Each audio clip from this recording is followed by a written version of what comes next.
Bill O'Reilly here. Wednesday, February 12th, 2020. You are listening to the O'Reilly Update. Here's what's happening today in America. Bernie Sanders wins the New Hampshire primary vote, but it's close. Americans rank climate change the least important priority when picking a candidate. Actor Jussie Smollett facing new charges related to his alleged hate crime hoax. A recent study shows Americans not only sleeping less, but having more nightmares. Also ahead, my analysis of the New Hampshire vote. It's different than most other pundits. But first, the tally. Senator Bernie Sanders won. About 26% supported him. Pete Buttigieg, 24. Amy Klobuchar, 20.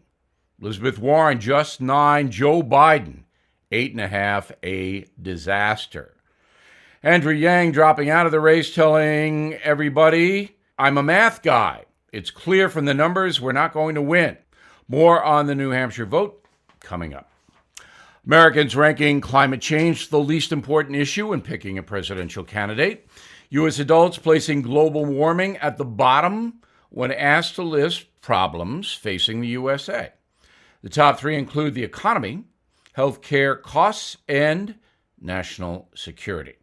U.S. household debt rising in the first few weeks of 2020, up $600 billion in one quarter alone.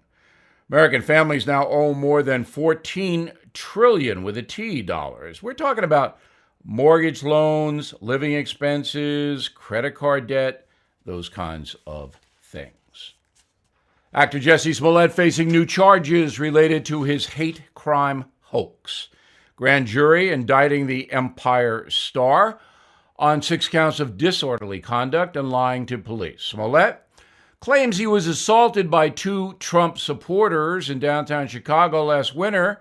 He was arrested, but Chicago authorities booted the entire case. Now another try. New study from AmeriSleep finds not only are Americans sleeping less, we're also having more nightmares. The average U.S. adult has 14 nightmares every year, up double digits in the last decade. Our biggest bedtime phobias include falling, being chased, and waking up late. Doctors blame America's poor sleep habits on those personal devices. 80% of all American adults snooze within arm's reach of smartphones. In a moment, the vote in New Hampshire. It's not what you think. Right back. You have trusted me for years to give it to you straight, no spin, and look out for you. So please take my advice today. Start preparing. While the media is busy distracting you, there are real threats to our health and safety that few talk about. Economic turmoil, quarantines, civil unrest can happen often in the blink of an eye. You either have a plan or risk being with the panicked masses staring at empty shelves. Go to preparelikebill.com. Get 45% off a 2-week emergency food kit from my friends at My Patriot Supply. Kits include breakfast, lunch, and dinner and last up to 25 years in storage. My Patriot Supply ships fast and discreetly. 45% off, no spin, great deal. While supplies last at preparelikebill.com, preparelikebill.com. Time now for the O'Reilly Update message of the day. What happened last night in New Hampshire? Joe Biden got hammered. 8% of the vote. No delegates. He bolted from the Granite State down to South Carolina because it was so bad. Senator Amy Klobuchar from Minnesota took Biden's votes. She came in third. A nice showing for her because expectations have not been high. Senator Bernie Sanders was first. He got 80,000 fewer votes, however, than he did in 2016 when he trounced Hillary Clinton. Not a great showing for the socialist. He won 9 delegates. Mayor Pete came in second, also winning 9 delegates. You need about 2,000 delegates to win the Democratic nomination. Summing up, New Hampshire was all about Joe Biden. But the press will not tell you that. Today, they are celebrating Senator Sanders. But if you really analyze his performance in Iowa and New Hampshire, his support is weakening. Now, that may be because there are more people in the race than 4 years ago when he just had to face Hillary Clinton.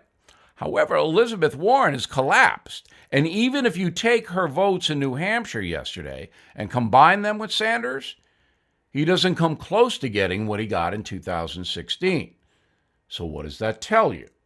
It tells you that socialism is not going to be victorious in 2020. Write that down. Now let's get to the big story, which is Joe Biden. Why has he collapsed? He has name recognition, 8 years of being vice president. Biden should be way out in front. And there are two reasons why he is not. First of all, he does not have a message. Think about it. What is Joe Biden telling Americans that he will do if they elect him to the Oval Office? What? I don't know. And I'm being paid to follow these people. So there's no central message, no reason for people to rally to Biden's cause. The second problem for the former vice president is that he can't get a sentence out of his mouth. It's all, in fact, here's the deal. Hey, say something clearly. But Joe Biden knows that he got hurt more in the impeachment fiasco than Donald Trump did. That's because very few people knew what Biden did in Ukraine and that his son reaped millions of dollars from that country while Mr. Biden was vice president. The public did not know that. Now it does, and Joe Biden cannot explain it.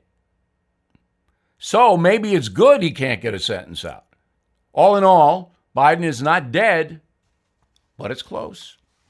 I'm Bill O'Reilly, and I approve that message by actually writing it. For more news analysis, please visit BillO'Reilly.com, and you can reach me there. In a moment, something you might not know. You've been hearing about gold all over the news. Prices continue to climb. Not surprising, given all the warnings of a recession and the uncertainty of the upcoming election.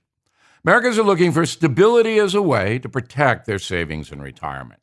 That's why I recommend you consider gold and silver as a safe haven for your savings and retirement.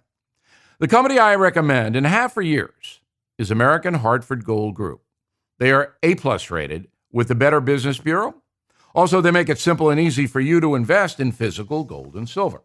If you're listening right now, you get a free silver coin from my friends at American Hartford Gold Group. All you have to do is give them a call, 877-444-GOLD. 877-444-GOLD.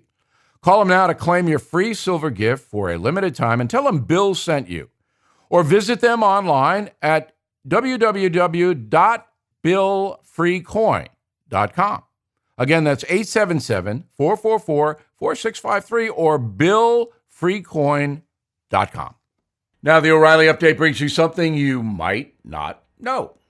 When asked by Smithsonian Magazine to pick the best inventions of the 20th century, Americans rank the air conditioner near the top. On average, U.S. households spend $20 billion a year cooling our homes. About 90% of us have at least one AC unit. But in places like Africa, Asia, Latin America, where it can get very hot, only 8% of the population has AC.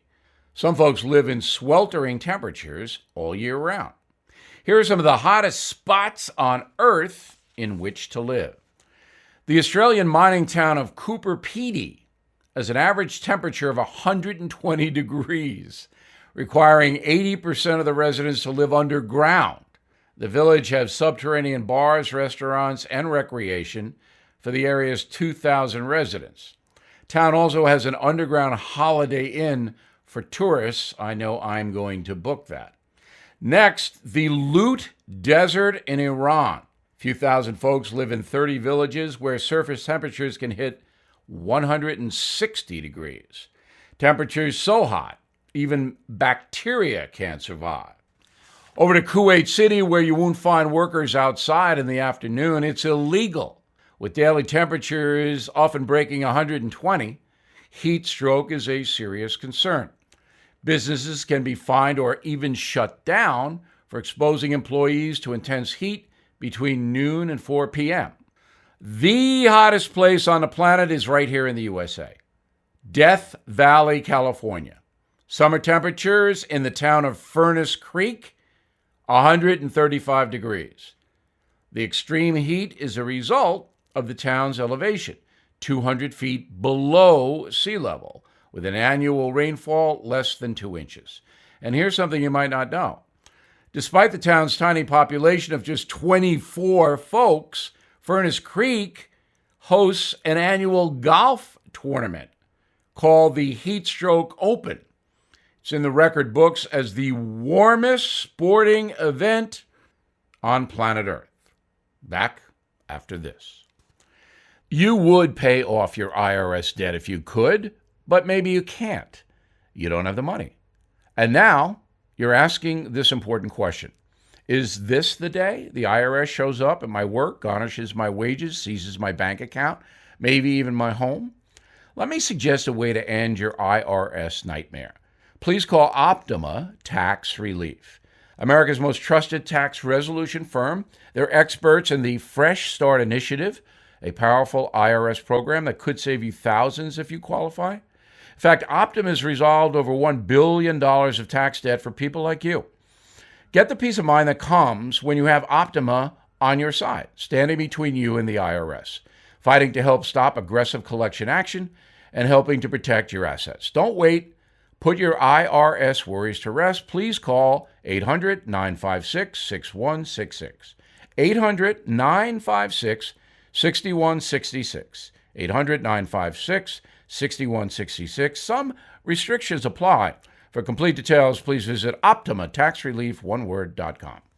Thank you for listening to the O'Reilly Update. I am Bill O'Reilly. No spin, just facts, and always looking out for you.